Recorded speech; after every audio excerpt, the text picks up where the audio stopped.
because, well, she's a beautiful soul. This sister is beautiful. I disagree with her on one thing, though. If you read Jeremiah 7, you will find that Father never told them to sacrifice anything. The elders were following Baal at that time, sacrificing to him. At that time, they had left the name of Yah behind. That's why they became YahUdahites. YahUdahites. And decided to go with Baal and started sacrificing and went up into Europe and was doing all kinds of foolishness.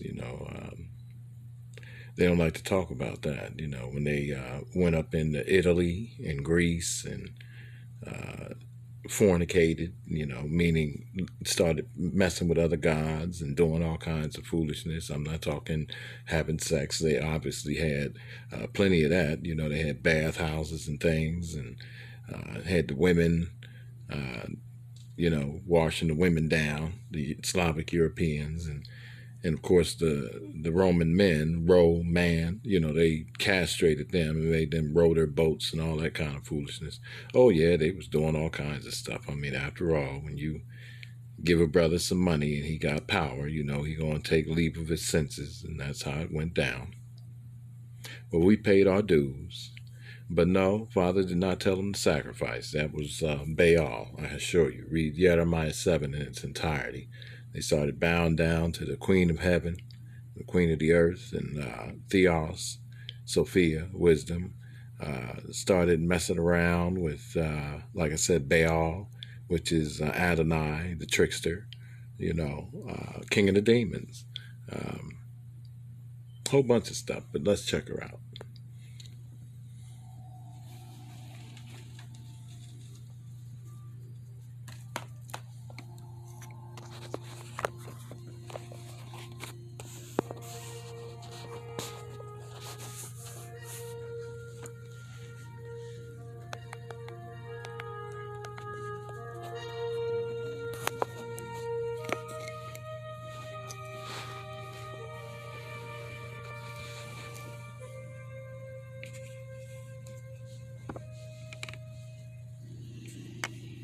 Hello and welcome back to YahUah's Call with your host, Myra Waiters.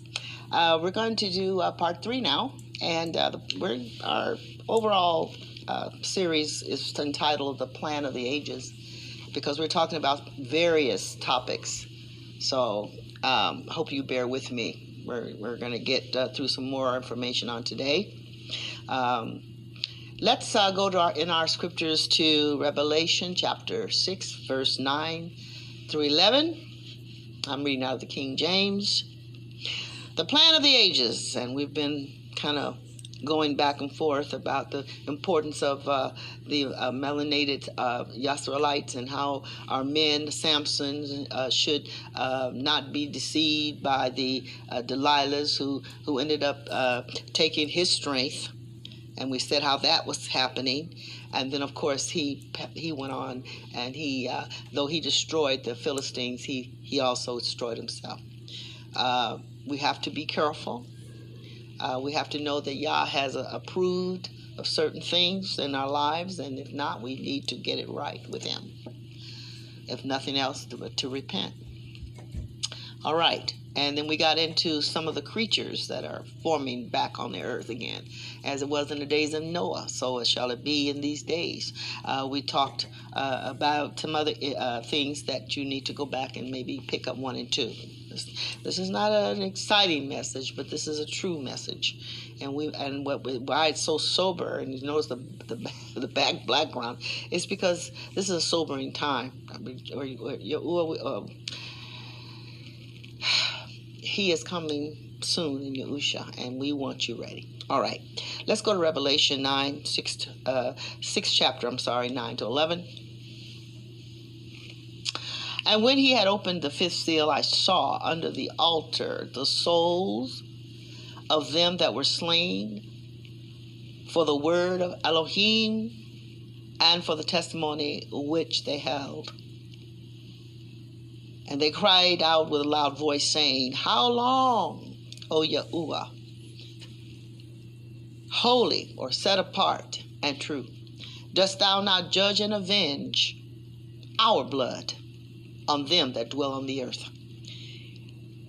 And white righteousness robes were given unto every one of them.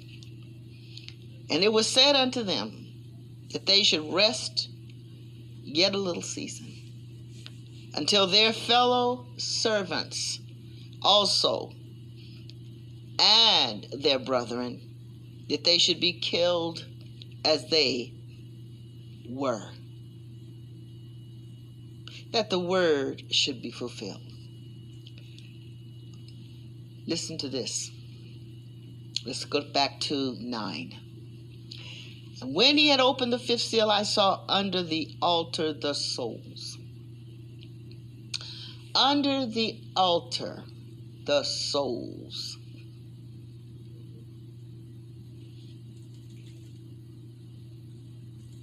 What souls? The souls of those that were killed. Now you notice, it doesn't say martyred. Killed.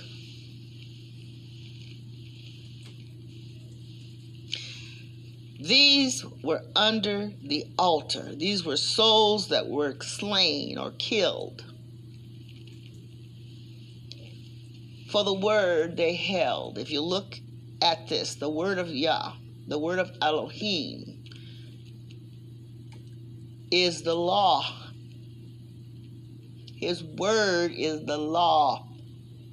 In the beginning was the word. We're looking at Yahusha, who fulfilled the law. These people. Okay. The word is YahUah. YahUah. YahUah is salvation. But that is the only name that we can be saved by. And there's many things that I've been afforded to retrieve new knowledge known before, but not by me, and probably not by you. But Father laid a roadmap out through the messengers, though they call them prophets today. It's just messengers. And Father literally told the future of the Gentiles, which that's what this is about. Because I have a sneaking suspicion that the turmoil that's in the earth today, we might be able to work it a little bit different way if the evangelicals start telling the truth. See, because it's obvious to them and everybody else that looks at the evidence that Father allowed to, that President Trump won this election by a landslide. But even though it's obvious on their side, they're wondering, how come we can't seem to get justice? Well, you can't get justice without first getting truth. And they feel they got all the truth on the political thing on their side. And they do. You hear? But the problem is, this is a spiritual battle. And in order for the Christian to win it, they got to come clean and tell the truth themselves. And that's what their satanic cousins on the left know, because they've always known who we were, because they've been trying to exterminate us the whole time. And I'm going to show you that too. But we'll come back to this, sister, and I'll jump back in here in a little bit. I just thought I'd bring this up so that you can read this. You know, the word that came to YerimiYah from YahUah, saying, Stand in the gate of YahUah's house, and proclaim there this word, and say, Hear the word of YahUah, all ye of Yehudah, that enter in at these gates to worship YahUah. Thus saith YahUah of hosts, the Elohim of Israel, Amend your ways and your doings, and I will cause you to dwell in this place. Trust ye not in lying words, saying, the temple of YahUah, the temple of YahUah, the temple of YahUah are these. For if ye thoroughly amend your ways and your doings, if ye thoroughly execute judgment between a man and his neighbor, if ye oppress not the stranger, the fatherless, and the widow, and shed not innocent blood in this place, neither walk after other gods to your hurt, then will I cause you to dwell in this place, in the land that I gave to your fathers forever and ever. Behold, ye trust in lying words that cannot profit. Will ye steal, murder, and commit adultery, and swear falsely, and burn incense unto Baal, and walk after other gods whom ye know not, and come and stand before me in this house, which is called by my name, and say, we are delivered to do all these abominations? In this house, which is called by my name, become a den of robbers in your eyes? Behold, even I have seen it, saith YahUah. Now, y'all can go through and read the rest of this here. But, Father gets on all of them, see. And this is my point of what's going on with them right now today with President Trump. They want their way, but they can't seem to get it, even though truth is on their side. Meanwhile, the paternal seed of Yahudim, they deny, even though it's quite obvious right before their eyes. So, it's kind of like ironic, don't you think?